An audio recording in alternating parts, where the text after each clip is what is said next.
going on? It's me, John D. Villarreal, getting ready for a show here on Newstalk 1040am and live on LinkedIn, YouTube, and Facebook. We are probably about 3 minutes out, so get ready for that. And just as a sort of obvious, but I started the show early on the live stream because we had to be exact on radio time, and I think that's probably pretty understandable. So I'm going to mute myself here.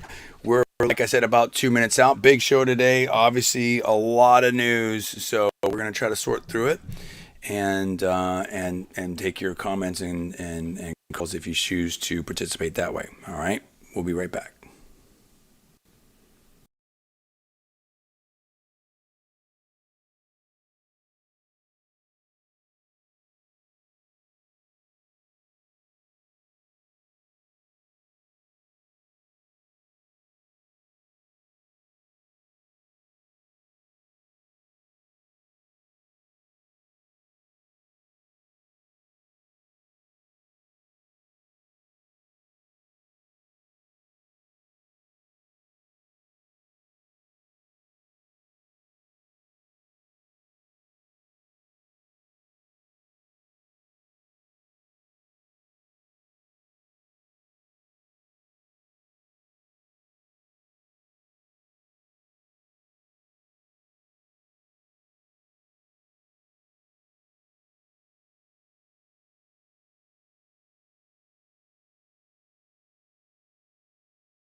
Okay, we should be getting ready here soon. Let's check the audio. Ad Council. The following broadcast is opinions of Genesis Communications, its management, staff, or advertisers.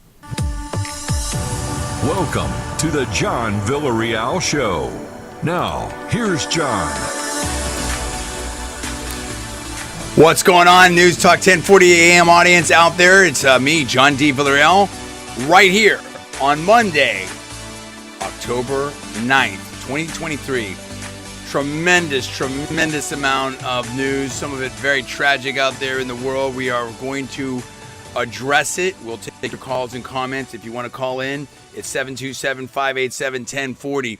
This is News Talk 1040, and we're in the greater Tampa Bay area here in Florida, and everywhere from St. Petersburg, downtown Tampa, Wesley Chapel, Tarpon Springs, down here where I'm at in Sarasota, Lakeland, Brandon, all kinds of other places, Plant City, Bradenton, and of course live on LinkedIn, YouTube, and Facebook. Now, we're going to be joined by Paul Villarreal. Again, if you want to call in, I'll probably put it up here on the banner here.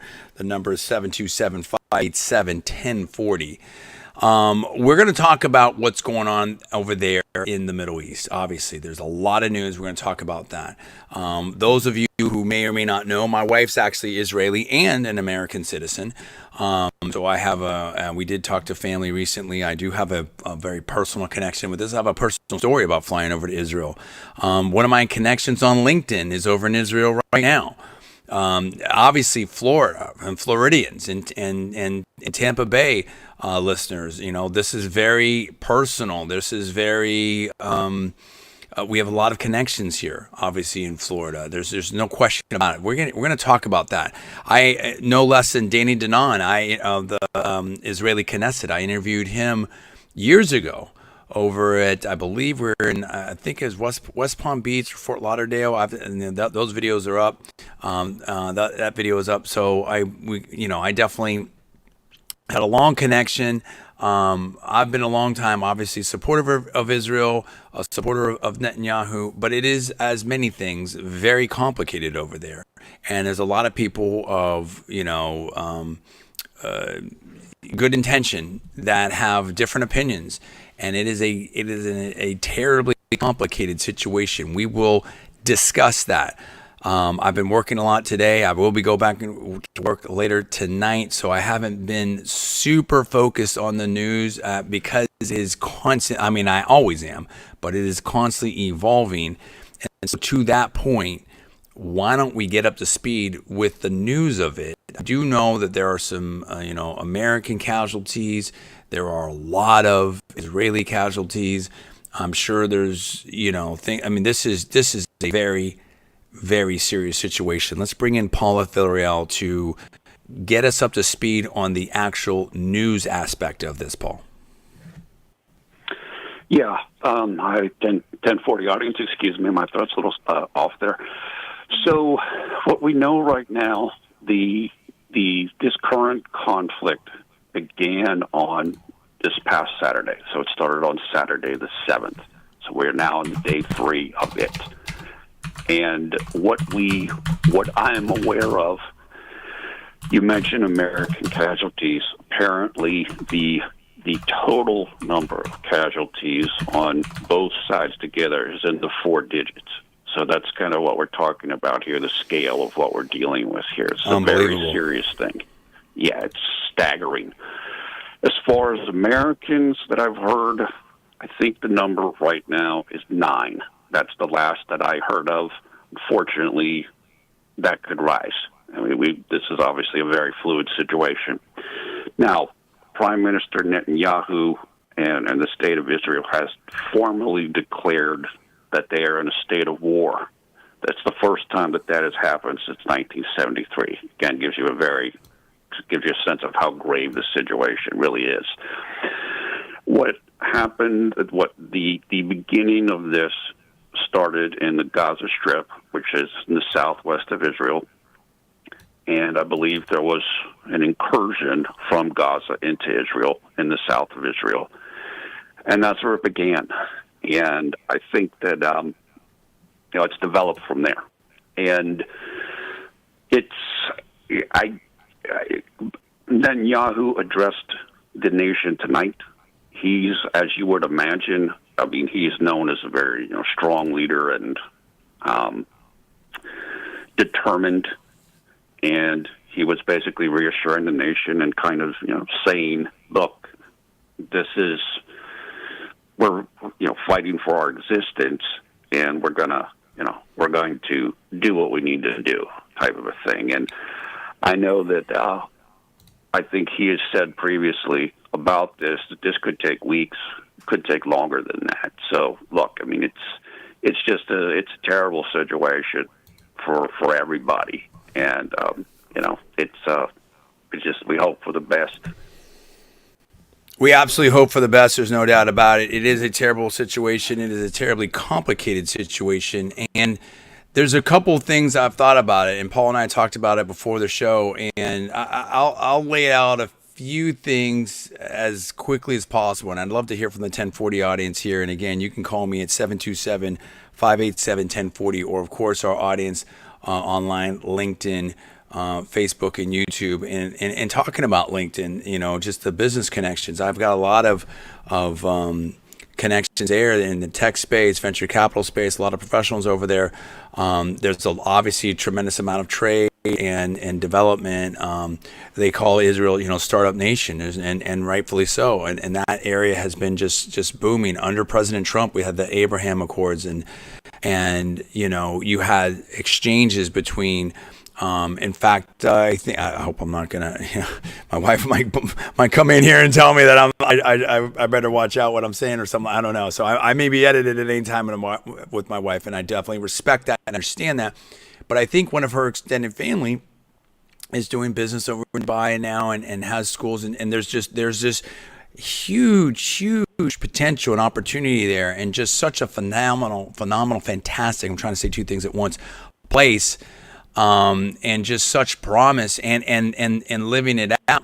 But at the same time, it's a very small place. And it's the kind of things where, and I asked my wife, I'm like, did you want to come on the air and talk about it? And she's like, no, my family says I can't, I shouldn't be saying anything. I don't want to say too much, but the point is that,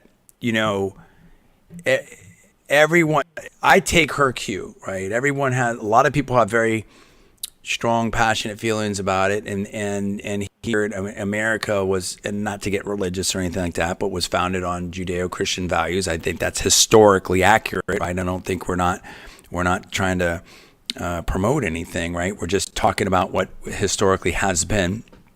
And I think we've got a very, very close relationship, obviously, with Israel, and we have for quite some time, and rightfully so. It is the only democracy over there in the Middle East. It's such an important, vital partner. As I said, laying my cards on the table. I'm conservative, almost libertarian, and I love. We're all for peace, freedom, opportunity for everyone. I'm actually wearing my freedom shirt here. You probably can't see it. At some point, I'll get up, for the break and whatnot, and maybe I'll just stand up briefly here, for the live audience here, live stream audience.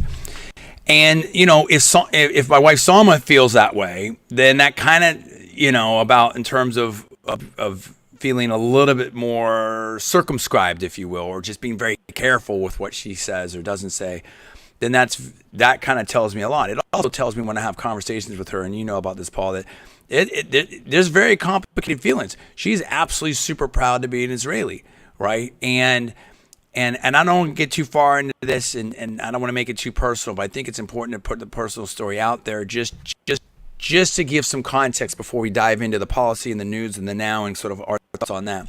And I'll say this very, very rapidly. So from Salma's perspective, she's actually, I'm going to jump to the punchline, right, if you will. Again, that's a complicated story. So many things over there are very complicated, right? And she's actually Aramaic. So if you watch The Passion of the Christ, that was done in Aramaic, and the original Bible was written in Aramaic, and that's a super ancient people language, whatever. And some people would call him Assyrian, and so there's some people there like from Syria and Lebanon and that whole mix. And I'm gonna get this. I'm sure I'm gonna get this wrong, and I hope I apologize, but it's sort of a language, and it was a language of Jesus. And there's people that I think that's where some of the Arabic folks and some of the Jewish folks, kind of came from that line. I believe. I can be 100% totally wrong, and I apologize if I am. But the point of it is they've been there. There's a pocket of them around Nazareth, and they've been there for like forever and ever, right, for a long time. And so some of my wife's family is like Jewish, and they identify Jewish, and they're in Tel Aviv. A lot of them are Arabic Christian, or but some people would characterize them as Palestinian. They're Israeli citizens, and actually the Arab Christians are a smaller percentage of Israel, and they get. And I'm not speaking for anyone. I'm speaking for myself. But I'm very clear. I'm not speaking for my wife, for my wife's family. But I think there's a sense, and not just in Israel, but in other countries too. You can look at Egypt. You can look at Lebanon's very complicated as well, right? You've got the three different sides there, and there's probably more. But there's been this exodus of Christians from the Middle East, and there's maybe a sense of how do we fit in here, even though these are all the holy sites, and that's all part of it, right? Is that you have three major religions, very major religions that all have deep history and artifacts and religious sites there and whatever. And for the most part, it works very harmoniously. And I think we have huge respect and credit to Israel and the Israeli government and Prime Minister Netanyahu, and before that, right? And Golda Meir and Barak and all these. There's so many different leaders there that have, I think, done a pretty darn good job on balance, right? I mean, it's never, no one's perfect. We're not perfect. I'm not perfect, of hosting and facilitating these three major religions to have access to live together. And so I went over there, we got married over there. We got married in here, in City Hall, West Palm Beach. Flew over there. Sorry to Salma's family if this is the first time you're hearing that, but we had to do the legal thing, and we went over there to do the religious thing. And as I remember flying in, and I'm not someone that loves to fly, right? But I do it a lot, and I'm fine now. It's fine. I've taken probably over 50 flights or something. It doesn't matter. And so anyway, it's a long flight, right? It's a long flight. Even from Miami, it's a long flight. So I go to Frankfurt, and I spend some time there, which is cool. So I'm part German and everything like that. And then I take a 5-hour flight into Tel Aviv, and I'm doing this, and it's like late at night, and this is over a decade ago, right? And it's overnight. It's overnight, and as I'm coming in, and it's not just my plane, but I think most of them do that. The planes, they turn off the lights, and the plane starts zigzagging, right? And I think that's they have various. I don't want to say too much. They have various security measures.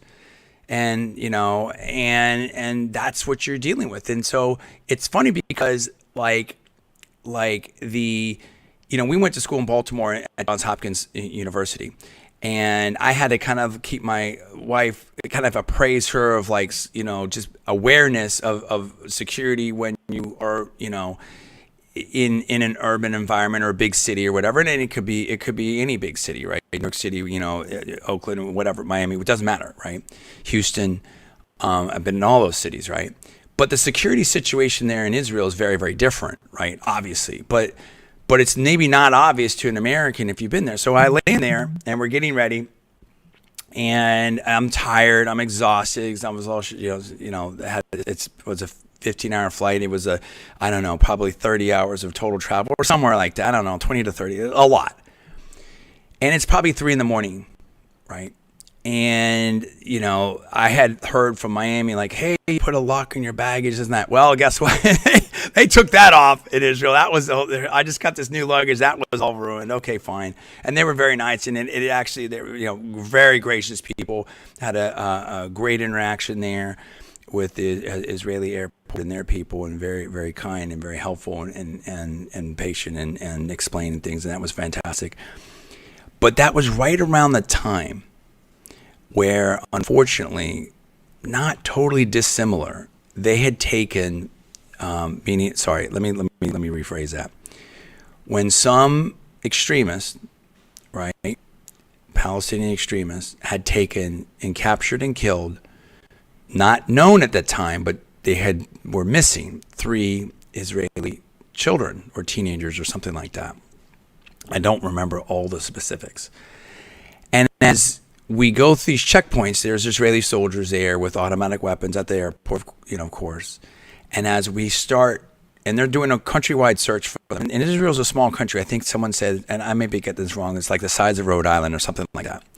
And as we go towards Nazareth, we go, and I'm exhausted, and I'm in the back of this car, and it's a family car, and it's not. And again, you have to remember, like, when you're in America, you have nice cars, and they're big, and cars here are cheaper, and the gas here is cheaper, and gas is most of the places, and not everywhere, but a lot of places in the world, in Europe and in Israel, gas is pretty expensive, and they sell it by the liter, so it costs by the liter, kind of what we'd pay by the gallons, kind of, sort of, it just depends. And the cars are smaller, and they want to be more fuel efficient. So it's a different thing. So I'm in the back of this car, not the biggest car. It's nice. It's fine. I'm not saying anything about that. And by the way, my wife family is just incredible, and they're very, very nice. And here we go, as we go overnight, and I'm exhausted, and I'm like, okay, I'm glad that I made it. And I'm fascinated by the country, and I'm fascinated by everything. But we go through 3 checkpoints as they're scanning the cars to try to find these kids, right, that were missing, these Israeli kids that were missing. And there's discussion. I've told this story before. I'm trying to speed it up. And here's soldiers with automatic weapons pointed towards a vehicle, okay? It's a little scary, all right, for this American kid. I'm like, I finally made it to Israel, and here I'm going to die here. And they're speaking, I'm assuming, Hebrew. But you have to understand, again, in that space, many people, you have street signs, you have road signs that are in Arabic, they're in Hebrew, they're in Arabic, and they're in English. So you get it all over there, okay? And it's very cosmopolitan. Lots and lots of world travelers come over there, and Israel hosts tremendous amounts of visitors and pilgrims and all the rest, as you'd expect. And they're talking back and forth. And it seems to be getting a little, how do I want to say, boisterous a little bit. I don't know. That's just maybe the way that they, and that's maybe more normal, right? I guess. And it's funny because my wife was talking about some show she's watching about some dating, some relationship thing, and I'll tell you my wife actually said, I love you so much. I'm so thankful to be married to you. we'll maybe talk about that late in the show. So that's another story that kind of weaves into here. But in one of these shows, they were talking about, oh, I hope my husband understands of the culture. And anyway, it doesn't matter. So I'm like, oh my gosh, I would never talk to a police officer like that, let alone an army military officer or person or whoever with an automatic weapon. And anyway, it was 3 of these things. So I've got 3 stressful situations. Finally, we make it to Nazareth as dawn is rising, and it's crazy. It's beautiful. It's amazing, and it's a life-changing experience, and all these things. But you immediately understand that you're in a different space. You're in a different place. This is not America. And there's obviously great benefits to that, right? In terms of just experiencing the world and seeing things. And I actually went to, the church that Jesus was in the old church, and here's where John the Baptist and the whole thing, and it's just unbelievable, right? But in that mix, you've got the people of the Muslim faith that have very, very holy sites there. And obviously the people of the Jewish faith that have very, very holy sites there. And you have this incredible situation kind of elevated. Religion takes a very center stage there, particularly people that do Aliyah or choose to live there or have lived there or whatever. I mean, sometimes when my wife, like when she's, saying something or wants to put a little more, impact on it or spinning up or whatever you want to call it, and she's passionate, she's great. And that's why I married her. She's tough. She's smart. She's strong. Everything like that. It's like I was born in the land of Jesus Christ, and she's feeling it, and she's believing it, and I love that about her, and that's fantastic, and I appreciate that. But I'm just trying to set a context, and I think how it relates is there's so much to say about this, and we're coming up against the break. So I'm going to try to be very quick with this, and then we'll hit it on the other end of the break. We grew up in Pennsylvania near West Virginia, right, Appalachia, and it kind of reminds me of the stories you'd hear about the Hatfields and McCoys. This feud thing, and everyone feels that over there feels like they've got a claim to the those spaces, the land, and whatever you want to, and all kinds of stuff. And I think same thing. You had 400 years of the Catholics versus the Protestants, right? And now this has been going on for thousands and thousands of years. I do not pretend by any stretch to have all the answers or all the history. I'm pretty smart, I have 3 graduate degrees. Paul's a history major from an Ivy League. I believe that's right, from an Ivy League school. And Paul will weigh in here on the next segment. He doesn't have all the answers. I've went over there and visited. I didn't live there. I didn't grow up there like my wife and stuff. And even with my wife, I mean, she's got, when we had our wedding, you had lots of different faiths there, and everyone knows everybody, and it's great. But at the same time, unfortunately, things can get very challenging very, very quick over there. And that's the thing, because my wife was like, we should move back there. And I'm like, listen, it's different. And I would say this, it's like, I have a couple meta thoughts about this. Number one, how do we get to peace? Now, I understand what Prime Minister Netanyahu was saying reportedly to President Biden. It's like, peace talk, and I think Prime Minister Netanyahu, and Paul will fill us in on the next segment here, was saying, listen, we're in the middle of war right now.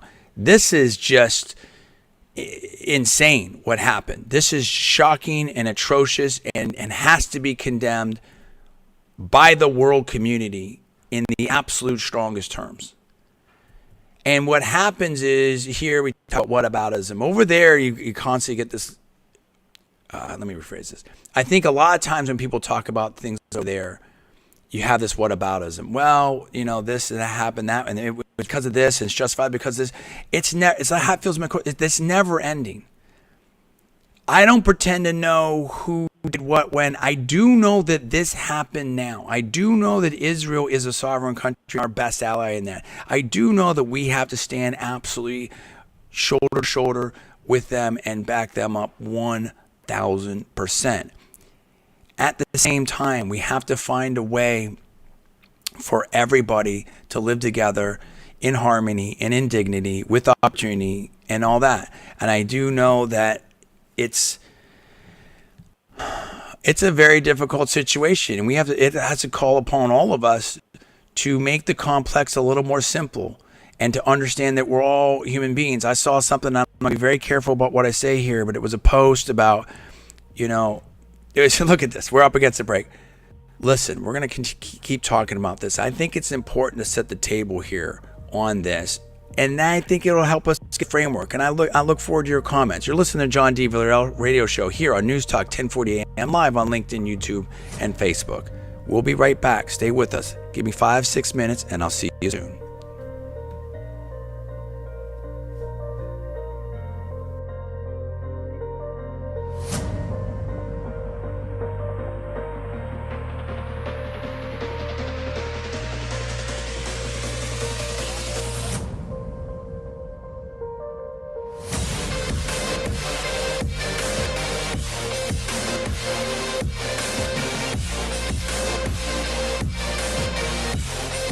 Hi, this is Gordon Deal. Join me weekdays for This Morning, America's First News.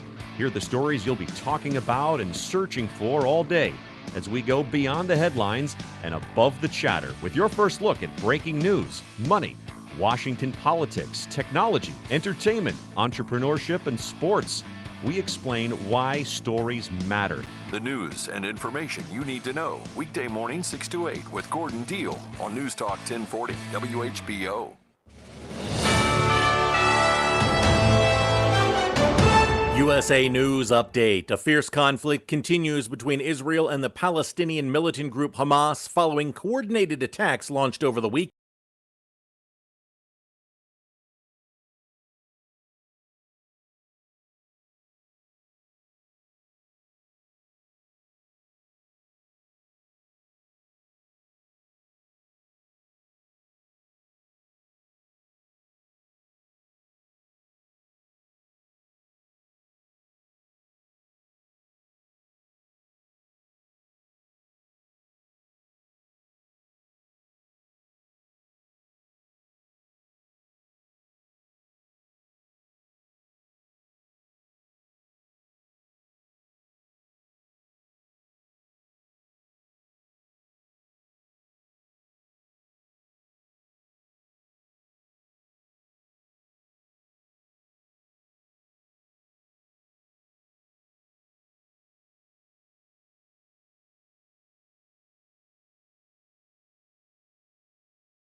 competently guide.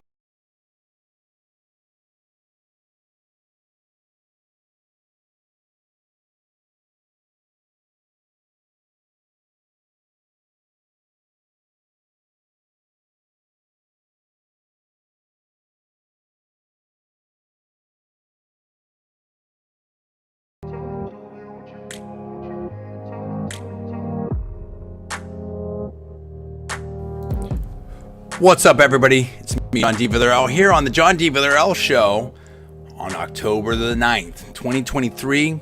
It's about 4:35 right now as you are winding up your day. Maybe you're in your car, maybe you're at home, or maybe you're live here on LinkedIn, YouTube, and Facebook.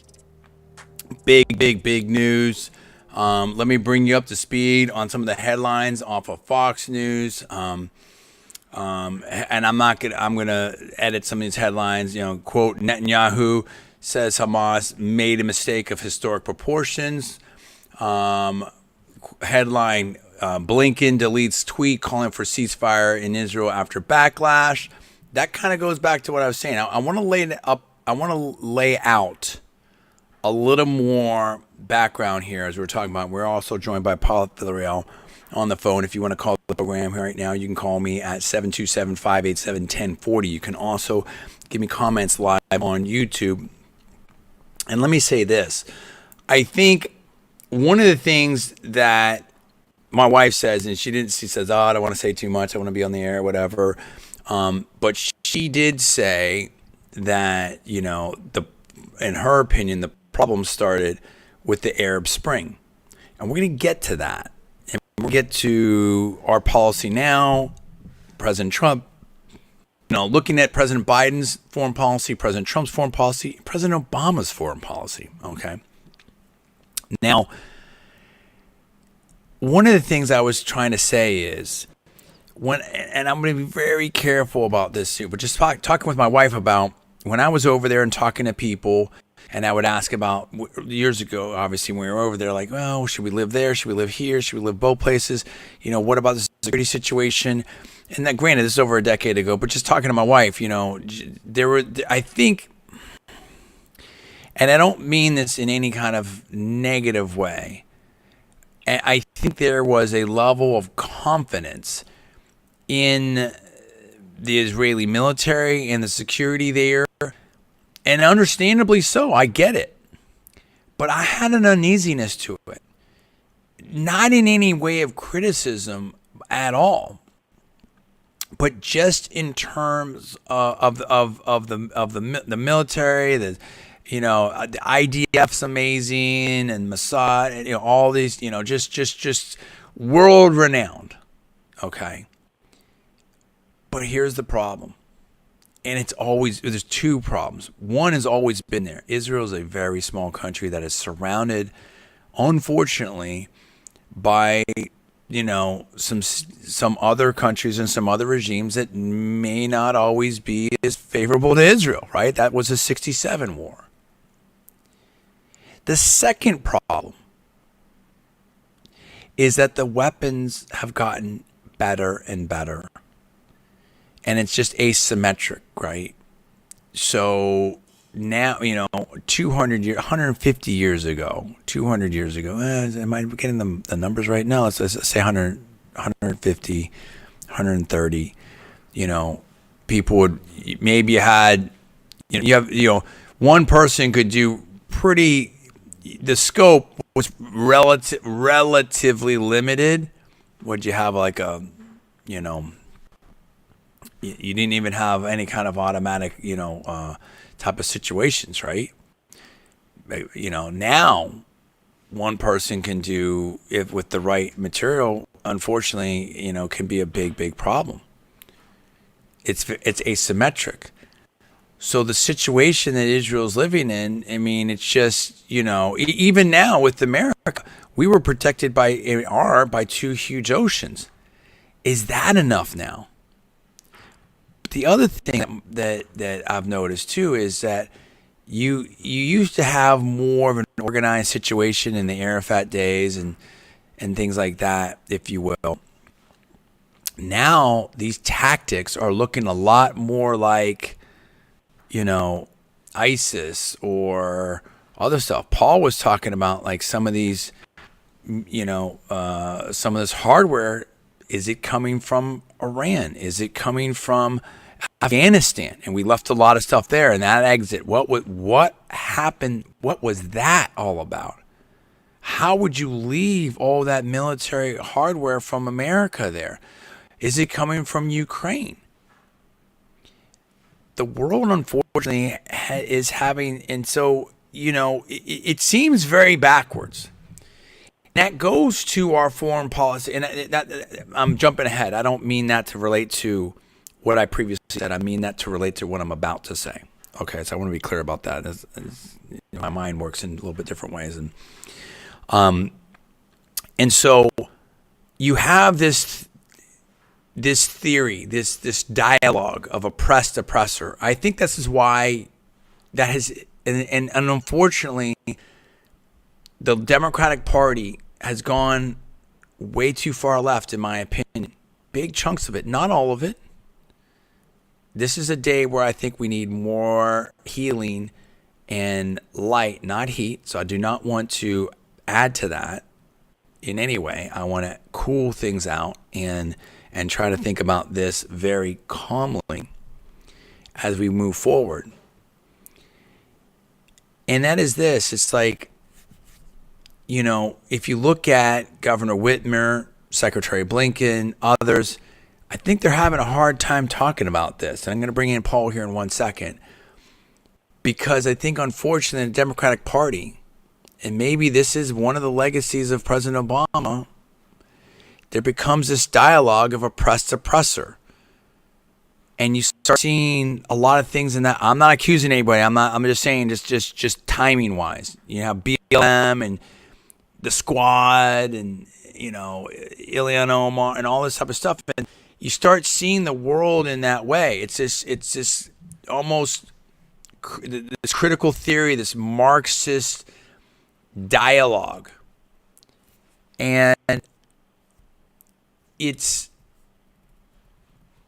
I know that some on the left think that that's useful to discuss, but in some ways it becomes very, very unuseful and very trapped in a thought process. That doesn't get you out. That doesn't get you to, how does that get you to peace? How does that get you to harmony? Different than Mother Teresa, different than Gandhi, different than, Dr. Martin Luther King. And I think that when you think about that, that becomes problematic. And that maybe become, some of the, if you look at the border, we've had a wide open border here, for quite some time. How do we know who's gotten in here? You've had protests over in Israel, and some people were saying, "Oh, Netanyahu, the government's too far right," and they had this coalition government. But now, if you don't control your borders and you have people with capabilities in there that are maybe funded, who knows who, but I'm sure we're going to find out all kinds of stuff down the road. Obviously, some way, somehow, this looks very coordinated. You've got this is craziness. This is like Mission Impossible. So, do we want that coming to America? Listen, I was born in San Antonio, Texas. My grandparents came over here on my dad's side from Mexico. They came over here the right way. I've seen the papers with my, granddad and my abuelita. And, with my wife, it took years and lots of money, to have her be a citizen here. We're very, very proud of that. This is a land of immigrants. Absolutely. But if you have limited controls and you don't know who's here, and people can, let me put it this way. If they can ship all these drugs over here, and fentanyl and weed and gosh knows, and cocaine and gosh knows whatever else, you think they can't bring other stuff? You think they can't buy other stuff on the streets? You think that they can't have capability? Who knows? And I don't want to live in a police state. I think we have a lack of privacy and way too much surveillance as it is. But what happens is when you create this environment, this mentality of oppressor, whataboutism, well, they did this, so I'm doing that. Well, America has all the money, or it's Israel, is so successful, and my country's whatever the thought process is. This critical theory stuff, I think it's not just it's all kinds of stuff. This Marxist, this real negative leftism, it just becomes destructive, right? It's no different than Occupy Wall Street. The CEOs are making too much money. Why? How do you maybe I'm not saying they're not, but how do you justify that? Well, they're making this much money. What do you base it on? If you just want to rip everything down and rail against everything and okay, what are you adding to the conversation? How can you be positive at all? Here's my point. Nobody and nothing, in my opinion, humble opinion, can justify what happened in Israel. Period. Now, it is incumbent upon all of us and the world community and Israel to try to make everybody there that's an Israeli citizen, whatever, feel, and I'm not saying they're not, I'm just saying going forward, I'm not criticizing anybody, to feel welcome, to give people opportunity, to make sure that all citizens are on an equal footing, and for all of us to work together. And again, I want to be very careful. I'm not trying to call anyone out, but I saw this post talking about, different groups and different groups within groups and comparing things. It's like we gotta dude, I've never thought like that. We gotta get way past that. Way past that. Like I saw this thing, I think on 60 Minutes or something, talking about Jerusalem and how there's like all these different rabbis and different things, and it's like, that's cool. But you gotta just, when you start looking at people as being the same instead of different. Now and differences are great, but you know what I'm saying? Like, dude, I mean, like, and that comes back to the whole oppressor thing. And my wife's comment about Arab Spring. People are being, unfortunately, and it is tragic and it is sad, people are being used as pawns, potentially, in this political game. I mean, look, dude, I mean, I gotta be real careful what I say, but who knows? I may be canceled 5 times over after this broadcast, but it's like, how can anyone look at Ukraine? I mean, look at some of these tragedies going on in Africa. Rwanda, Sudan, Ethiopia. I mean, you can go on down the list. Somalia. Ukraine is devastated. Devastated. You have some people on the right. I mean, I don't know. Whatever. Some people, Liz Cheney. I mean, I'm not naming anyone. Listen, okay, let me revise next time. I'm not naming anybody, but some people that we're going to win the war. What are we going to win? Now, I'm against Putin and all that. And like, here's the scary part with President Biden, and President Trump was right about it. Are we stronger or weaker now? Is our foreign policy better or worse now? You're going to shove everyone into this EVs and the green energy and shut down gas engines. Are the BRICS stronger or weaker now?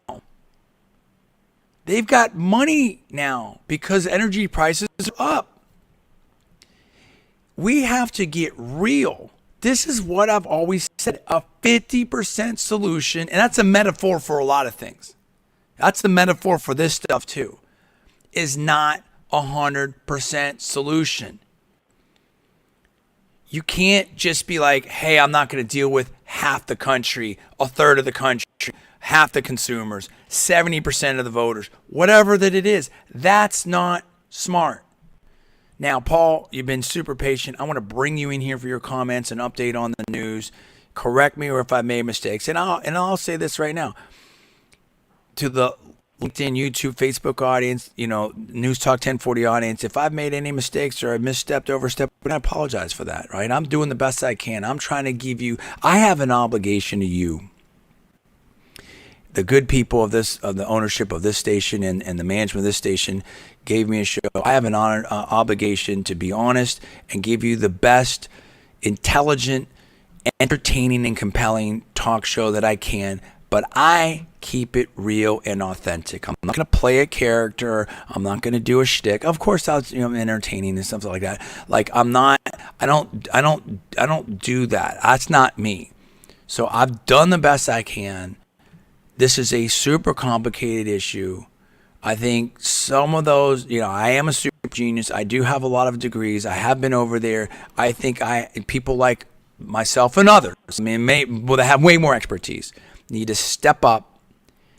If this weekend isn't like a signal that there's got to be a better way, and it takes good people to try to get a better way. We can't just we have to find a way forward. Just like it wasn't working over there in England, where people were dying and stuff like that, and various acts of terrorism. This is where this has gone now with this horrific attack. We do not want to see a replay of that. And the thing of it is that the people that purport to speak for the Palestinian people or whatever like that, I'm worried to see what the response is going to be. That's what I'm talking about with Ukraine. There is no good outcome here. This isn't a movie. This isn't a cowboy western or something like that. So when we do these policies, they have consequences. When academics start taking an extreme, start taking over positions of power and start implementing, we have this oppressor ideology and this critical, there's problem. No, different scale, but look at San Francisco. When you don't enforce laws and people can loot and mug and kill and all kinds of stuff can happen, unfortunately, that's the downtown's clearing out. This is no less than a gut check for humanity and civilization globally. Paul, come on in here. Am I being hyperbolic? I think you see and I see you're a student of history, Cornell, Ivy League, history degree. You study these issues. I think we see things tied together here. And I want to find a way where we can, a harmonious way where we can, a positive way forward. And it's a grim day. No, I think you're right on point here.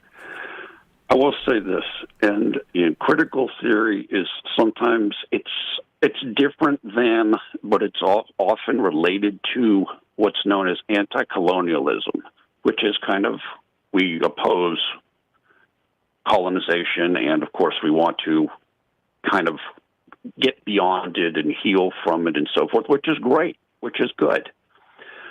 But again, the problem becomes when you do put the people into simple categories, oppressed, oppressor, this or that. That's when you can have problems, because if you're on one side, you're either good or you're bad, and then it becomes nothing in between. We've talked about this before between ourselves. You get things that don't fit in the categories. You get people that are multi-billionaires that are supposedly oppressed, and it doesn't make any sense. And these things are they're too simplistic. And when going back, I just want to say this for my own self. I am a student of history. I do have a history degree. After 9/11 took place, I intensely studied the Israel-Palestine situation because I didn't know enough about it. And I have a lot of empathy for the Palestinian cause. I really do. And I hope something can be worked out that works for both sides. There is an issue there, in my opinion. But as you said, that doesn't mean that Hamas is the person is the unit that's going to solve it. One of the things I saw on Twitter, on X, was somebody saying, "Look, Well, I'm Palestinian." sorry, Paul. Sorry, let me jump in here real quick. Sorry, real quick. And again, this is listen. These are, they've been designated terrorist organizations, and I know a lot of people unfortunately live in fear over there. And I'm not. This is obviously way easier said than done, but this is an important point. And I'm not saying anyone's, I'm not saying anyone's doing this, but I'm just saying, like, the Palestinian people, other people, you cannot let organizations that you do not believe represent you. How about that? You know what I'm saying? Like we need people to stand up and say, on all sides, and say we support peace and we support civilization and we support a rule of law, and we support living together. And it can't be this, what's been going on forever and ever hasn't worked. And unfortunately, if it continues, the weapons are only better, and the tragedy is only going to get worse, in my opinion. I hope I'm wrong about that, and I don't want to. That's not a prediction, but I'm just saying, like things have to change right now. Go ahead, Paul. Let me just say quickly, and then I'll let you wrap up the hour. Two things you said about policies have to make sense. There's what theoretically you think is going to work and what actually works, and we both know the concept of the law of unintended consequences. For example, with the BLM stuff, well, if you take police away, as you mentioned with San Francisco, I heard something the other day, they've lost like half their force. The people who are most affected by that are the people in the lower income areas, because that's where more problems occur. And so if the police are not there to help out with that, you're going to have a lot more problems. And I've seen that. I've lived in areas like that, and the police are very important to help keep those places okay. The second thing, of course, the people that need police often, for day-to-day security, are not the people in the multi-acre gated community on the golf course. Like, that's not that's not the people that are going to get mugged walking around there often. Walking around their community. So I mean, it's what I'm saying. It's common sense. You think somehow that supports the community when the community, it will go out there and tell you, and we know this because my dad used to be executive director of county social services in Contra Costa County. They wanted him in his cabinet. I got to be real quick for that. My brother is executive director of Contra Costa County Housing Authority. I'm not speaking for either one of them, but I would go do stuff with my dad. So would Paul, but all the time. And we talked to people in public housing. We would talk to people like they wanted security. We were doing marches against drugs. We were trying to clean up the neighborhood and stuff like that, because those are the people affected by these things. So you take away police, you take away enforcement, you take away border enforcement, and what's going to happen? It's Wild West, dude, in some of these places. You ever been on a ride along in Richmond, California? Because I have, if I remember correctly. Maybe I'm wrong, but I mean, I've been in Richmond, California. And that's one city, bro. There's plenty of others. I've been in these, housing projects.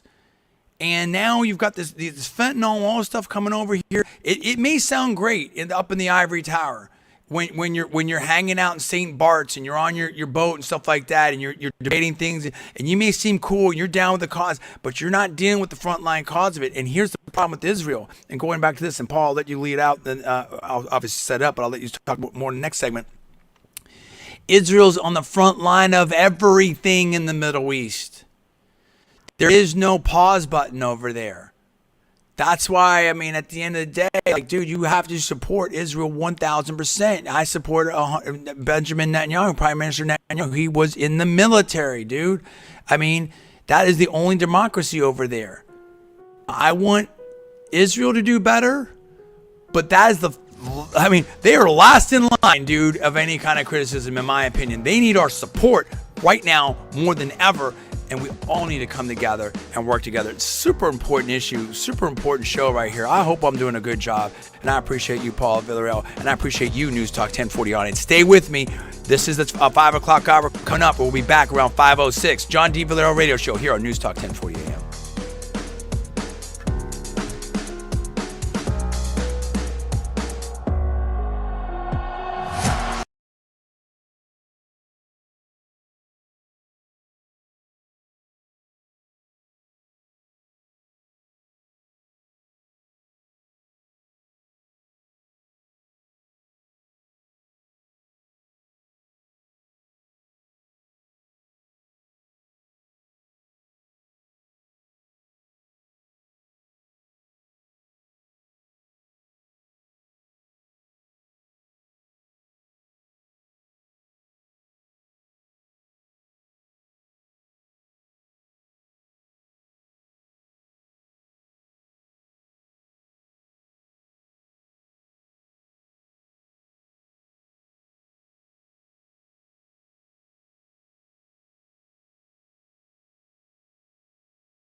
Probably about a minute out here. Will eventually move across the Gulf and providing rain.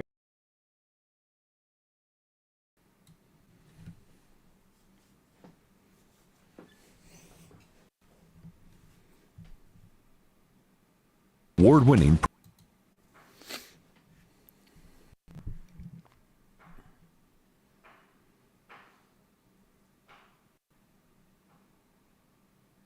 Just contact the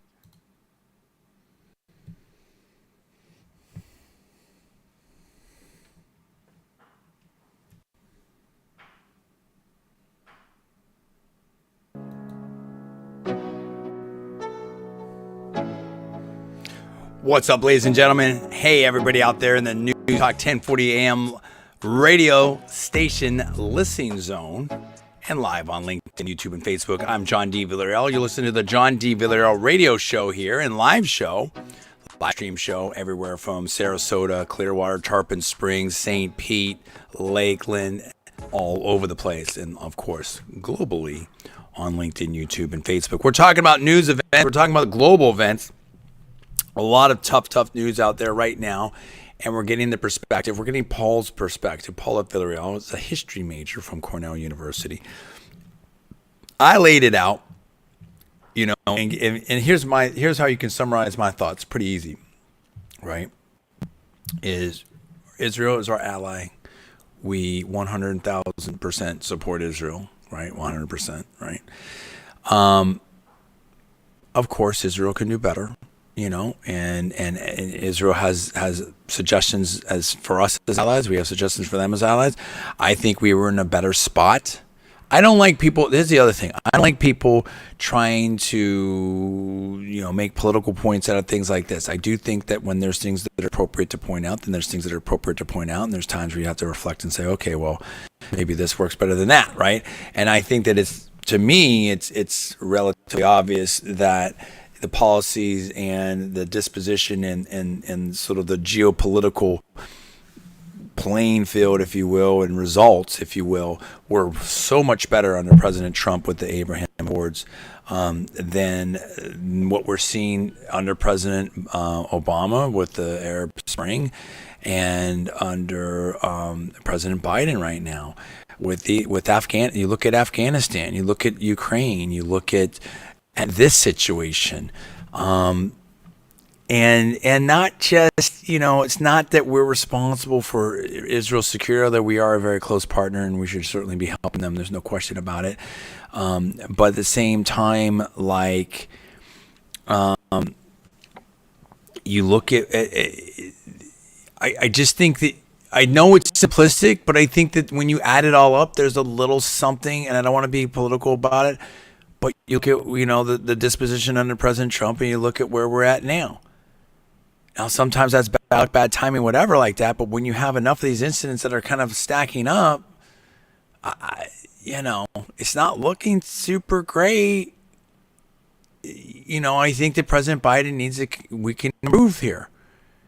And the thing is it gives me no pleasure to say that, right? Because we're all Americans. At least, or world, whatever, here in this audience right here, the Newstalk 1040 audience, right?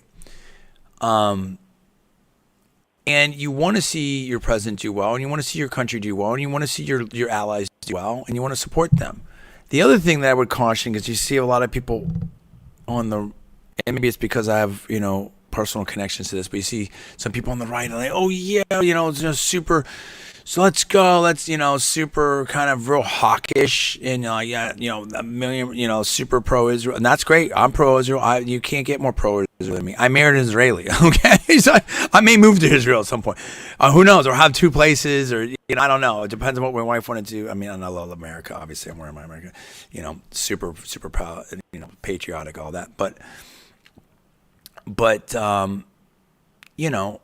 look, you can't. This is what I'm talking about. You've got Palestinians there too, that are also Israeli. You know what I mean? And this is the thing with all of these things, is that you have great people and families, and it's always people that are whatever, law abiding. Like we saw that one video, on the street. Like it's always good people that get caught up in this stuff. We see it's in the cities all the time. Chicago. I just read about this young girl who was on a trampoline. Like what? Like it's always the innocent bystanders that get caught up in this stuff. And that's the thing. This is what governments are for. This is what civilization is for. Is to stop that. Is to allow the young, the old, the weaker, among whatever. People don't want to. They want to be able to live a life free of this and in peace. So we have to get to that place. It's not about right now. The government has to. They're in a war. They have to fight for the security, and we 1,000,000% support. But we have to. It's not about who's right or it's us versus them or oppressor, or all these constructs. It's about how do governments provide peace and security and opportunity for their citizens. That's it. And we all have to come together to find a better solution and get out of these negative Hatfield McCoy type of loops and situation. It's like a real bad version of Groundhog Day that's been going on for like thousands of years. And because of the advance of technology on this stuff, it's not going to get better. It's going to get worse because of some of the global, negative ideology and stuff like that. So anyway, I don't want to belabor that point. We've talked about it for a good hour. We have other things that we also want to talk about, but I do want to give Paul at Villarreal his platform for his comments because he has studied this issue and he is a history major from an Ivy League school. Go ahead, Paul. Anything that I missed? Anything that you want to weigh in on here? No, you covered it pretty good, but there's two things I want to say very quickly. One, you talked about the Arab Spring, and we're talking about policies. The Arab Spring began in the early 2010s, and it was throughout the Arab world.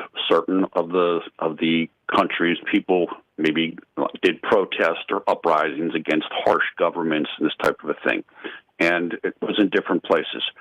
And like you said, I think Obama was supportive of it.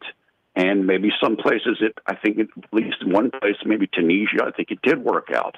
However, if you look at what happened in Libya, it is a lot of people think it's a lot worse off now than it was under Gaddafi. So even though, again, something might seem like a really good idea, it might end up in a poor place. And Gaddafi was terrible. We're not supporting Gaddafi anywhere. He was terrible. Absolutely. Not at all. The second thing I'll just quickly is you mentioned about we don't want to make it political and whatever. However, policies, again, one of the things that President Trump has been saying out in his speeches is, look, about Russia and Ukraine, it would have been much harder for Russia to go into Ukraine. Why? Because I would have kept drilling for oil, and that means Russia's oil would have been worth a lot less and would have a lot less money to put into their war machine. So that does matter. The policies do matter. Can you bring us up to speed? Can you tell us what Trump's comments were on this, please? Yeah, basically what he said, he spoke today in New Hampshire, and he mentioned something the other day in this, I think it was on Saturday. Basically what he said today was, look, I mean, he's in a campaign mode. He's saying a lot of this was based upon what's happened in Israel had effects because of what the policies of Obama were, what the policies of Joe Biden were. And, I mean, that was pretty much what he said. And he also said, look, as you kind of alluded to, because of the challenges at the border right now, we don't know who's coming in, and we don't want to have something like that happen here. And so that's basically what he said. Okay, what about the other major candidates out there, and what have we heard from the administration? We've heard some stuff from Secretary Blinken, and we've heard some stuff from President Biden. And listen, I mean, anything can happen anywhere around the world, and no one's going to have total intelligence on everything. And so we're not putting all this on the administration's doorstep. But the key the key factor now is, although I think we've criticized the policies and we'll continue to criticize the policies, but one of the key factors now is what is the reaction going to be from America? So if you can bring us up to speed on the other major candidates, if they have said anything or what the administration has said and sort of what the next step is on that. I know that President Biden, I think, spoke to Prime Minister Netanyahu. So if you can kind of fill in the rest of that news, go ahead. Yeah, look, President Biden has been very supportive of Prime Minister Netanyahu in Israel. They've sent a fleet of ships, like I'm talking like warships, over into the Mediterranean to kind of go off the coast of Israel to lend support. He's made statements denouncing what happened from the Hamas side and saying, yes, Israel has a right to defend itself. As you said, Secretary Blinken did have a statement where he kind of seemed like he was angling for a ceasefire, and that was deleted. Nikki Haley, Governor Haley, she's come out and said very, very robustly defending Israel. And Senator Tim Scott, also running for president, has come out and basically he was even stronger in his comments about Biden being supposedly responsible for this. I mean, he really hit Biden hard on that. I have not heard what Governor DeSantis has said about this. I'm sure he said things. I just didn't get a chance to hear that yet. Interesting. And the thing is I think that here's the issue with people calling for ceasefire and stuff like that, is it seems pretty obvious that Israel, it looks like Israel was pretty surprised by this. This is obviously extremely horrific. They don't know. This isn't about, in my opinion, I mean, I'll be very careful how I say this. You don't know what you don't know. They may not know what they're dealing with. They may not know what level of threat exists out there. You know what I'm saying? And so that has to be addressed because they have to protect their citizens and stuff. You have women, you know, and civilians, and I don't know the extent of it. I know some of it. I've heard some of it, Paul, and you can fill us in. You've got civilians that have been taken hostage here. I mean, this is you've got some paragliders. I saw some things where there was like, you know, there's some crazy stuff going on over there. I mean, this is super extensive, unfortunately, on multiple fronts in multiple cities. So they don't know what they're doing. They don't know. Now, at the same time, I think Israel has to be very intelligent and judicious in their response. I'm quite sure they know that. But, you know, and in doing so, after they've been having this level of significant incident that happened to them. And just think back for our own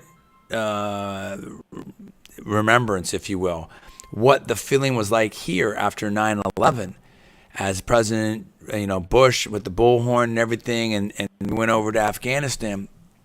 I mean, there was, you know, people were pretty gung-ho, and it's understandable. And so what I'm saying is it's tough in those situations to maybe be as measured as you need to be, as you could be. Of course, hindsight's always 20/20, and this is the thing. I mean, when you were surprised to this level, you just don't know what you're dealing with, and and that's the thing. It's so hard over there. It's so complicated, and that's why it's like the only way out of this is to get out of this. You know, of course, governments and states have to have security and do all that. I think we're understanding that borders do matter, because here's the problem. If everyone believed the same thing and everyone lived the same way, then it wouldn't matter so much. But when there's huge differences in approaches and all of that, then it does matter. Right? And so, you know, this is the deal. So we have to get to a place, a better place. That we have to get to a better place, and not unlike what we're dealing with here in America. We have to decide if we still want to be a constitutional republic, if we still want to have freedom and opportunity for everyone, if we're still going to have, antitrust laws and have or we're going to be ruled by a bunch of big monopolies, tech or otherwise, right? Are you going to let entrepreneurship flourish here? Federalism work? Freedom, liberty, opportunity? Or is it all going to be, central command and tech monopolies and other monopolies and stuff like that, potentially down the road, whatever. Similarly, on the global stage, people have to, I would say to my friends and family and not speaking directly, but I have family over the Middle East, but it's like, not speaking to them, but it's like, they have to decide what kind of Israel and what kind of Middle East they want, and that's the thing. And wasn't it, and I gotta be, I'm gonna, because I don't want to say the exact quote. I'm gonna morph the quote. All right, but I think it was the great Golda Meir herself that says that we'll have peace when the other side loves their children more than they want to kill us. And I morphed that quote because I just that's how I want to do it right now on my show. And again, I'm saying that as an example. I'm not taking a side and I'm not blaming anyone. I'm saying that at some point, everyone gotta, put down their arms and hug it out and figure out a way to live together and move forward. It's a complicated situation. That concept's not complicated. When you feel that you're right and you're justified and the ends justify the means and I'm going to do this because of fill in the blank, revenge, land, religion, whatever, nothing good comes of that. Just like that old saying, nothing good happens after 2 a.m. and whatever it is. Or if you're in a gang, you talk to some of these people that got out and are in entertainment now, whatever like that. When you stay on the streets, nothing good's gonna happen there, dude. So you gotta get out of that. So we have to find a way forward, and this, we stand with our ally 100%. Absolutely, we said that. But the sad part of it is unfortunately we're still in a spot. So we have work to do, and that's okay. We're human, and that's part of this life. So I'm here for it, and I'm here to try to help anyone I can. I hope this last, hour and 20 minutes was some kind of background assistance, thought process, thought-provoking, whatever it is. And there you go. So let's talk about some other stuff. There's a lot of other stuff going on out there, Paul. Let's talk, and I'll say this too. A shout out to my buddy Jimmy, who I saw today. Now, let me tell you about Jimmy. Jimmy's a guy who is retired, right? Used to be I can't remember if he was a cop or a firefighter, a Brooklyn guy. And he's down here in Florida now. And we were talking about different things, and he was talking about that he's okay, he's got a pension, but he was talking about this economy and just how expensive it is. And he was looking at this lady who was in line at one of these stuff, and she was looking at everything and she was loading up her car, and there really wasn't that much food in it. And she looked at the bill and just shook her head. And how he talks to his kids, and one of the kids like, yeah, I can't go to the store without spending $100. And now they're hitting, people need to live with their parents again or get help from their parents. Like, it's so bad. We got some economic news, and they're talking about Bidenomics, but I don't think Bidenomics is so great right now. Paul, you there? Let's see. We may have lost Paul, and that's fine. Oh, no. I'm here. I'm sorry. Okay. I didn't realize you were coming to me. Yeah, No, you're good. Is not that great right now. And you mentioned about people living with their parents. Yeah, one of the statistics that has just come out is that 50% of young adults are living with their parents, which is an all-time high. That is according to Morgan Stanley. So think about that. That's unbelievable. That's crazy. It's incredible. And another thing about, another statistic, 82% of Americans are worried about the impact of inflation, according to Business Insider. What's happening right now is, well, you've mentioned this several times on the show, Or are we heading towards a hard landing, or are we heading towards a soft landing in terms of this economic roller coaster we're on? And what it's looking like now, at least, and there's a number of indicators and data out there saying that while people keep saying it looks like we're heading to a soft landing, it actually looks like we're heading to a hard landing. And I know you said that, and one of the biggest flashing signs is the housing market. The mortgage rates are through the roof, the demand is through the floor, and the prices keep going up. And that's just not sustainable. Well, no, it's not. And in fact, there's a couple things. There's some people speculating out there that, the Fed's going to take rates super low next year and they're going to try to get it going for the election. And listen, who knows? Nothing would surprise me. And I'm not alleging anything or whatnot. But I mean, if you're, if you've got, I don't know, a tinfoil hat out or whatever you want to call it, or you just think the Democrat, whatever you think that, and I'm not saying that, I'm not saying, I'm just having some fun here for a second, but, look, it's, if they feel that, I mean, and here's the thing, look at what they did to Trump. Look what they've done to all kinds of people. I mean, like, if they'll do this to Trump, I mean, how can you say what they won't do? You get me? You know what I mean? They impeached him twice. Russia collusion hoax. I mean, how can you say what they won't do? Right? So, and whoever they is, Trump's opponents, but I'm not saying that, again, no conspiracy. It's like, what does Bannon say? There's no conspiracies, but there's no coincidences, or something like that. I think that's his line. And I think, and the thing of it is it's like, okay, if you say like, hey, they're so freaked out on Trump, that they're gonna try to, lower rates, they're gonna try to hold it together, they're gonna come up with everything, and of course, look, listen, I mean, not the Fed, but just, politicians do political things. There's no surprise there, right? But what happens then? If they do that, if they Fed goes super light here and they try to crank things up to try to help out President Biden, on the fiscal side, if you monetary side, fiscal side for economic stuff, to what extent do you just kick that can down the road and the pain gets even that much worse? On the other hand, how do you turn things around so fast? Because there's tremendous devastation right now in housing, in real estate, in mortgages, in so many sectors. In automotive, it's very hard, right?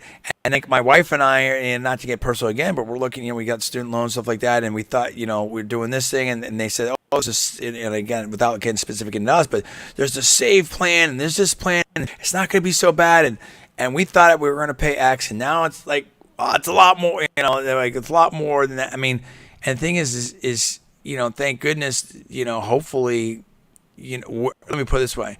Well, I'm not where I want to be. I'm nowhere close to where I want to be, but I'm way better off than a lot of people, right? I mean, and so what happens if you don't even have a job and now you get, now here's a student loan bill of $1,000, $1,500. What, I mean, there's some of these, I mean, people, there's so much that's about to hit that has hit, and it's tough. And you've got savings rates really low. I mean, you've got a lot of stuff. You've got a lot of indicators that are red out there flashing. Nobody knows for sure, but yeah, I mean, it looks like a hard landing player. I mean, it looks really, really bad, Paul. But I will take that up in the last segment.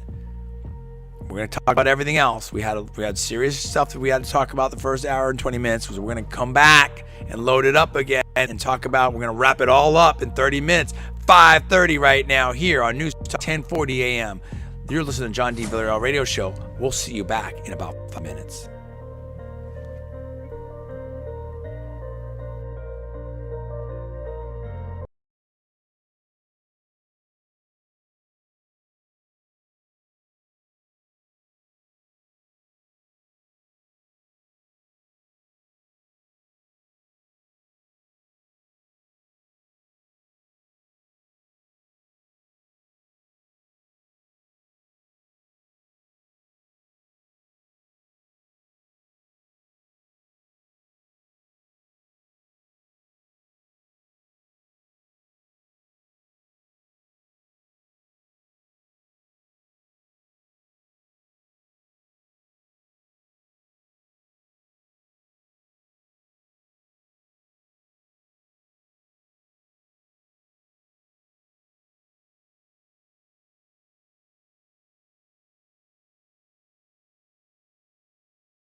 Okay, last segment coming up. That's F-O.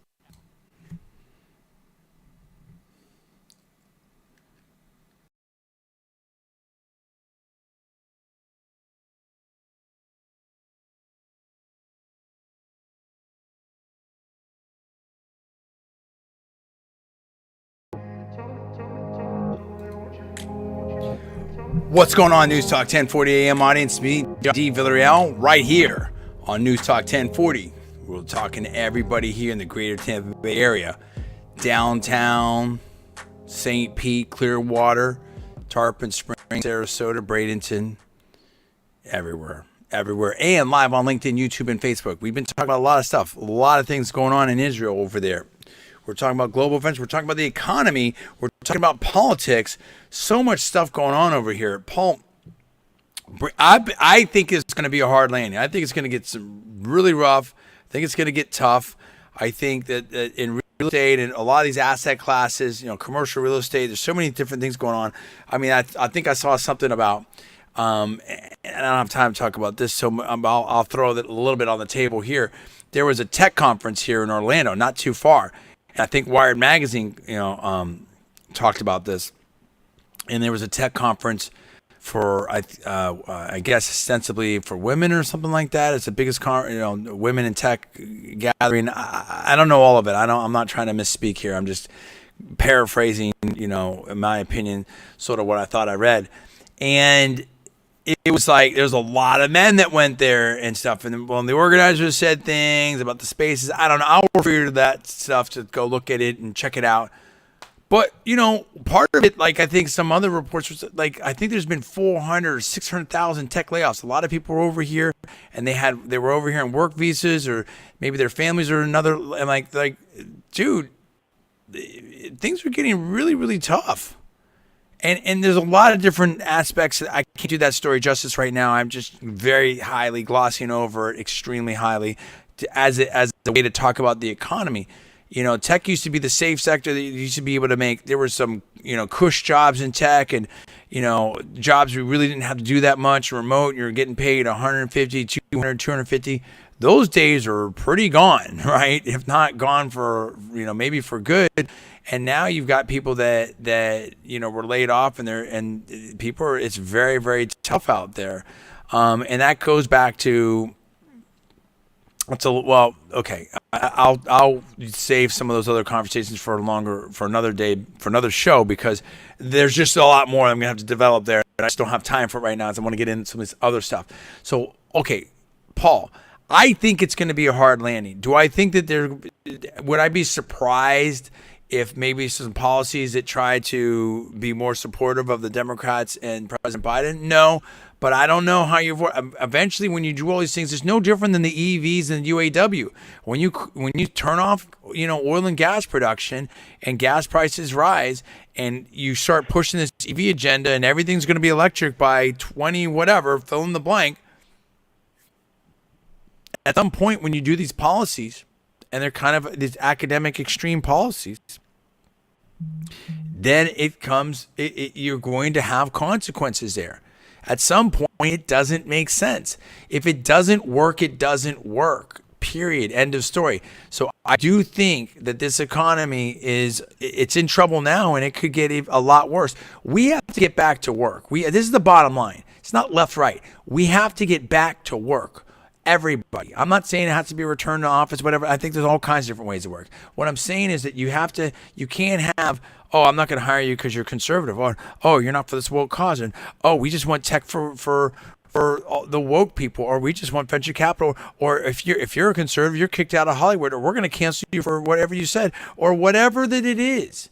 Like, we gotta stop this insane partisanship. And we have to get back to work. You're either doing things that are productive or they're not productive. They're productive or they're speculative or they're destructive. We need production, okay? That's what we need. So yeah, I think that there's been so much that's been done that has made no sense for so long, and I think that the bills come due, if you will, Paul. And I see a hard landing here, and I think a lot of banks and a lot of other people are predicting that as well. And I don't think this is gonna go well for a while. So I think it's a very choppy waters right here. What are you seeing out there on the economic front? And let's spin it to the politics. I know RFK Jr. announced that he's going to run independent. We've got a lot of things with a lot of polls. Bring us up to speed on the econ and on the political spectrum, or political news, rather. Yeah, you and I have talked about this a number of times off the air, and it feels like, and this came up in the jobs report, when a deeper analysis of the latest jobs report, that on the surface looked pretty good. It would beat expectations. When you looked at it, when people broke it down, it looked like what was happening was more part-time jobs. And then when people did a further analysis of it, it looks like people are taking these second jobs just to pay their bills. In other words, it might look great on the surface, but underneath it's really not good, and people are struggling. And what we've talked about sorry, let me just jump in here real quick. I want to say this point before I forget it. So I was thinking about it. Bro, it's so bad. Like, I mean, let me tell you something. Like, and I gotta be careful what I say here, whatever. But I mean, hopefully I've got a job and it's going well, and maybe hopefully we'll get things lined up for Sama, and I've got the side hustle. I got the side hustle, of course. I've got a bunch of side hustles, 1040am, but I got some side hustles, at least one other major side hustle. But the point is this: when you look at like what I'm paying for housing, what I'm paying for the car, what I'm paying for food, what I'm paying for the cell phone, what I'm paying for internet, what I'm paying now, what we're going to be paying for student loans. You add it all up. I'm not going to get into exact numbers, and I'm not saying I'm super rich, because I'm not, or anything like that. There's times in my life where I've done well, and there's times in my life where and it hasn't done well. But I was up in that 1% for a minute and stuff like that. But anyway, dude, what I'm just paying out is like going to be the amount. It's going to be when I put it all together, I'm sure it's going to be a number that other people would just dream about just making before taxes. You see what I'm saying? Like it's extreme. And thank goodness I've got broad shoulders, and I'm able to get it done, and I'm able to do it. And I think my wife finally has been seeing some stuff over there, and she just out of the blue called me, because sometimes we talked about the manosphere stuff, and again, I'm not with the manosphere, and we have the criticism, but I am with that it's very, very, very, very challenging for men right now, and particularly in America and Western countries and stuff. And I don't want to take too much time, because I want you to roll this stuff out. You have a lot to talk about, but I really want to drive the point home, right? And my wife was like, why are you watching that? And she's squawking, and sometimes she'll just like, oh, you're the worst, and that blah blah. And again, I love my wife; she's great. I married a very smart, very strong woman, and she's very opinionated, and that's awesome. That's what I wanted, right? I wanted some strength, right? Strength, recognize strength, and I told her I married her for all those great qualities and her values and commitments and everything like that, and not so much her looks. Although she's beautiful, but you know what I'm saying? Like that's another show and whatever. But the point is that I was trying to get through to her. Obviously, I'm super biased, but what an amazing catch she has in her husband. Think about this for a second. How many people can have a radio talk show in a major market, have 3 graduate degrees with honors from elite schools and several elite honors and other, and have worked in Silicon Valley, have been in a venture fund, have had a national TV show, multiple national champion, super genius. I can go on. Most people never get one of those things. You got them all in one husband. And I like to think that at my age, I'm not too bad looking, player. You know what I'm saying? I'm doing okay. And finally, and let alone making the money that I make and can make and everything. And finally, it dawned on my wife, like, oh, holy smokes, you're amazing. Well, no doubt. You married me for a reason, player. You're smart. Like, come on. And that's the thing. And that goes back to the whole thing we were talking about today. Like, we've gotten so far away from common sense. It's not about I'm the best catch in the world and pat myself on the back. I think I'm pretty good and all that, obviously. It's about like, dude, what is marriage supposed to be about? What is living together? If you're going to live in a country, it's your country too. You can't let people like do this crazy stuff and disrupt things, and you can't have a lawless zone in San Francisco. You can't have security issues in Israel. You can't have an open border in America. You can't have, Wild West in these inner cities in America. Like, that doesn't work, dude. You can't have all these divorces and we don't need men and we don't need fathers. What are you talking about? Are you insane? You're going to give all your money to Sam Bankman? Feed what? I mean, that's what I'm saying. This stuff makes no sense. We got to wake up. Yeah, I think we're in for a hard life because I think we've been partying really, really hard. And I think we've been in fantasy land in a lot of aspects. We are so concerned about stuff that in the grand scheme of things, I'm not saying it's not important. I'm not trying to punk anyone out. But in the grand scheme of things, are pretty freaking meaningless. As in, if you were stuck in Denali in Alaska, the seaplane crash, if you're on a deserted island, if you're on a raft, you're not worried about any of that stuff. And yet, that's all we're worried about here. You want to talk about like Caligula. You want to talk about the falling empire, the last days of Rome, or whatever like that. Like, dude, are we living it? What are we doing? Paul, bring us up to speed here. Tell me about the economics and tell me about the politics. Because here's what I want to know. I want to know where we're at right now with this economic stuff. And I want to know where we're going. Do we have the leadership? That's why people never Trump. Dude, there's so many people that are only Trump. Not that he's the best, but show me anybody else that's going to step up right now in America or on the world stage that has a hope of addressing some of these problems and getting us back to some kind of sanity. Go ahead, Paul. Roll it out. Well, I think that people have become more used to things being tougher. Like they've become used to having less.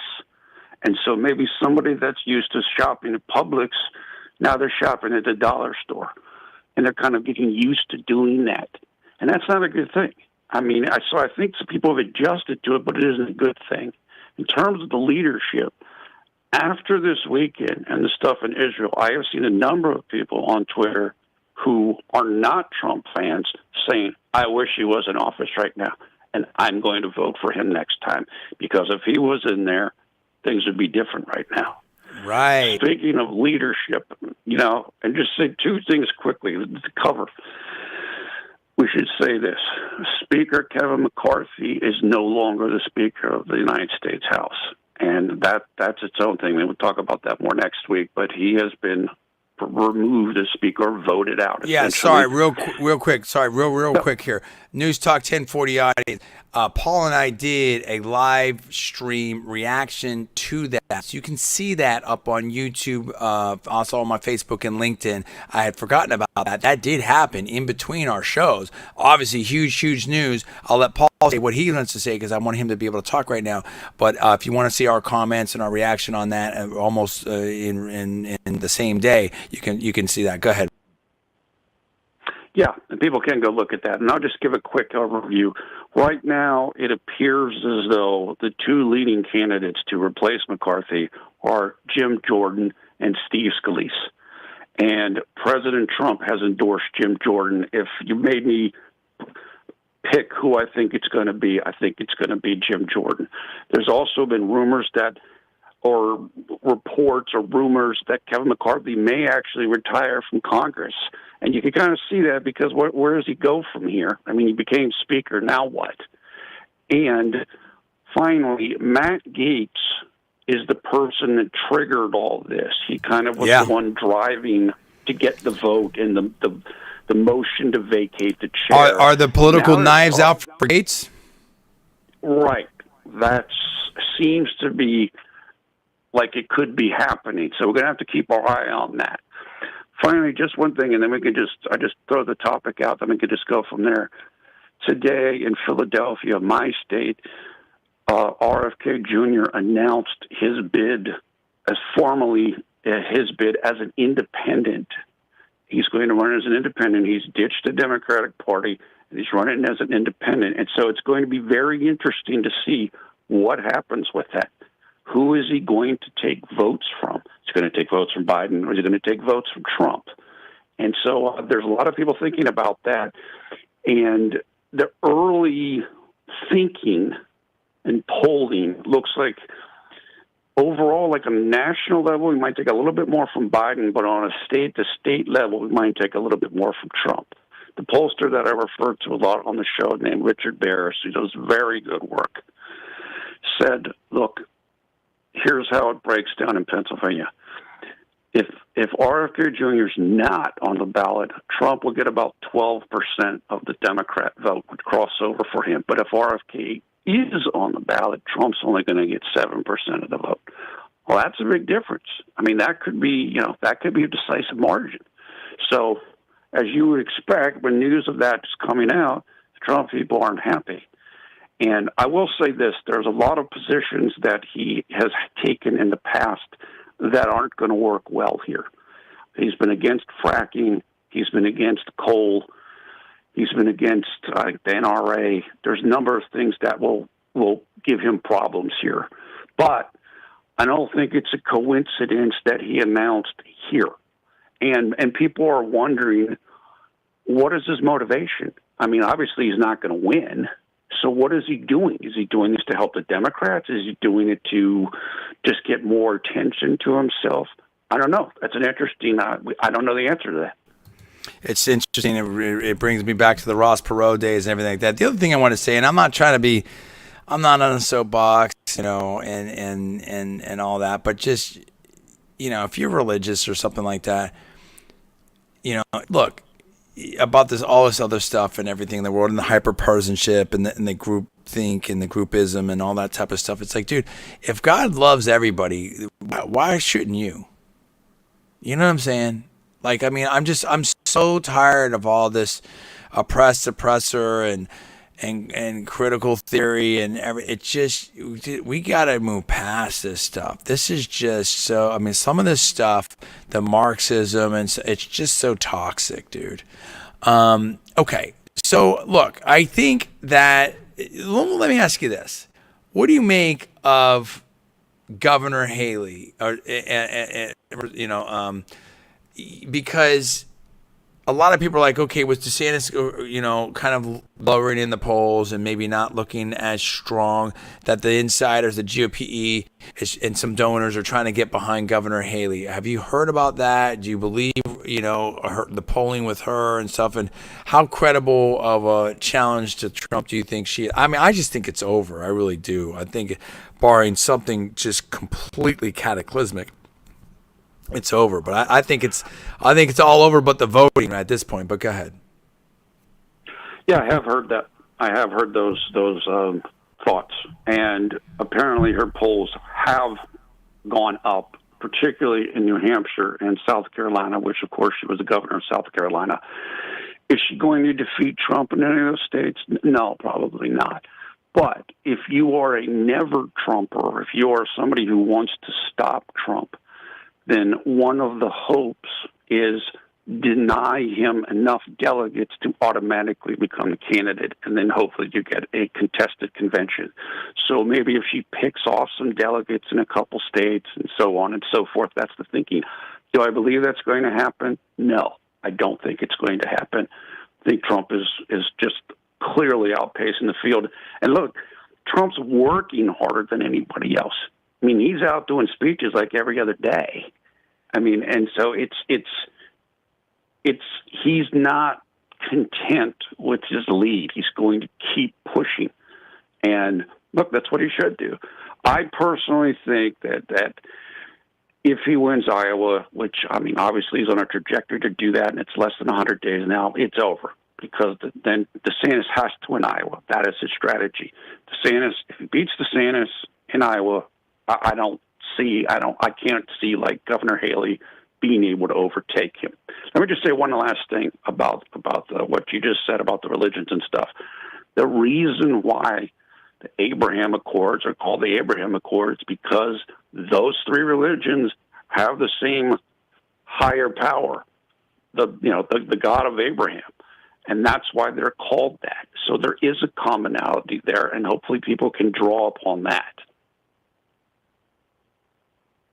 Yeah, I love that, and it all comes together, and that's the thing. Like we have to work together. Again, you're for peace, love, harmony, capitalism, growth, liberty, opportunity. I'd say it all the time. I'm for freedom, peace, love, liberty, harmony, opportunity for everybody. Right? And that's it. I don't want to live in a feudalist society. I don't want to live in a monarchy or quasi-monarchy. I don't want to live in where the party or the state or everything. And I don't want to live in theocracy either, right? I mean, the beauty of this country is that you have the freedom to do, whatever you want to do as long as you don't hurt anyone else. And we have been so amazingly productive. Like, if it's not broke, don't fix it. Like, people want to tear down that maybe because we've been so successful, want to tear down this country and walk away from all the principles that made us great. Meanwhile, there's so many people around the world. We see it right now on the news. They're trying to get over here because of all the opportunity that we have. And the rest of the world and the rest of history hasn't been like that for the most part. So it's like, let's go. Let's get back to what made us great. Let's work together. Let's band together with our allies. Let's find ways that we can be productive. And it's the same thing. It's the same principles in our, things don't make sense. They don't make sense. You can't spend more than you make. You have to do things that are going to build value. You got to look to make financially smart decisions in life, etc., etc. You make bad choices, you will have bad consequences. Right? It's simple as that. So this is a terribly important election. And I think that people have to really, really wake up. And you have people, in many different communities that have traditionally supported, left wings and Democrats and stuff like that. I don't want to make it too political, but I mean, what are the results? How's the war on poverty working out? How's peace in the Middle East work? I mean, there's so many different, and you have to say to yourself, like at some point, like, these things aren't working. We have to try some things that are different. We have to go back to what works. And you can say, oh, Trump and the adult in the room, this, that, whatever. Oh, guess what? Trump's economy was great. Trump's policies were great. Gas prices were low. Inflation was low. Wages were going up. Trade deficits were going down. We had peace in the Middle East. We had all kinds of other things. There was too much success for too long. I'm sorry. Professional Washington, professional leftists, the chattering class on the news talk that you can't call Trump. First of all, the guy's a billionaire. It's been way more successful than any or all of you, okay, for the most part that I've seen, number one, with very, very, very rare exceptions. Maybe if Mayor Bloomberg gets on air, I mean, he's got Bloomberg, whatever. It doesn't matter. But and you can't say that he just doesn't know what he's doing. No, he's not that smart. Or he's a rube, or he's naive. And like, sorry, dude, there's too much success. There's too much success. What are your results? I mean, can you imagine if Joe Scarborough was running the country? Are you kidding me, dude? Are you kidding me? No, not disrespecting him, whatever. I'm nothing compared to him, whatever. He's been way more successful than me, but you give me a show, I think I'd do just, give me the guest, give me a show, I think I'd do just fine.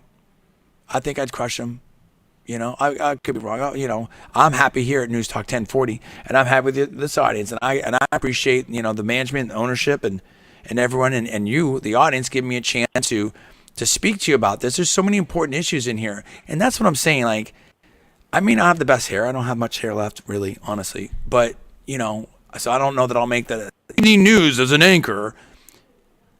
I don't look that part, but I'm about bringing intelligence and real solutions to people, and we need to work together. I believe I was born with gifts, and I want to use them to help you, and I want to entertain you, and we're here every week, and you're with me, and we're going to do it. And guess what? The sun will rise tomorrow, and we're going to find a way forward, and we're going to do it together, because that's the only way, and we are a great audience right here, and we're growing. And I appreciate you. You're listening to John D. Villarreal radio show here on Newstalk 1040 and live on LinkedIn, YouTube, Facebook. I appreciate you. Stay blessed. Have a good week, and I'll talk to you soon.